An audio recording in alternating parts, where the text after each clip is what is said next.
দেখুন অনেকেই বলছে দাদা কাটেলমেন্ট বার ভালো না ক্র্যাঙ্ক বার বা যেটা বেন্ট আপ বার ভালো। দেখো একটা কথা বলি, বেন্ট আপ বার বা ক্র্যাঙ্ক সিস্টেম যেটা সেটাই হচ্ছে প্রকৃত ক্ষমতা দেবে, কিন্তু বড় বড় প্রজেক্টে কস্ট কাটিং করার জন্য লো মোমেন্ট জোন যেগুলো, যেখানে মোমেন্ট কম আছে, আমরা সবসময় জানি যে একটা স্ল্যাবকে যদি আমি কাগজের পাতা দিয়ে তুলনা করি, তাতে যদি লোড আসে কাগজের পাতার যেমন মাঝখানটা ঢুকে যায়, সেরকম স্ল্যাবেরও মাঝখানটা ঢুকে যায় আর চারদিকটা উপরে ওঠে।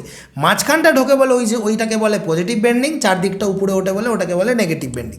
তো পজিটিভ বেন্ডিংয়ে নিচে রড থাকা জরুরি, নেগেটিভ বেন্ডিংয়ে উপরে রড থাকা জরুরি। তাই আমরা ক্র্যাঙ্ক সিস্টেমও যখন রড বাঁধি দেখি যে নিচে সিঙ্গেল জালটায় রডটা কিন্তু 5 ইঞ্চি ছাড়া আছে কি 6 ইঞ্চি ছাড়া আছে, আর উপরে যখন ওই মেন রডটাই ক্র্যাঙ্ক হয়ে উপরে উঠে যায়, সেখানেও কিন্তু দেখা যায় যে রডের সংখ্যাটা বেশি।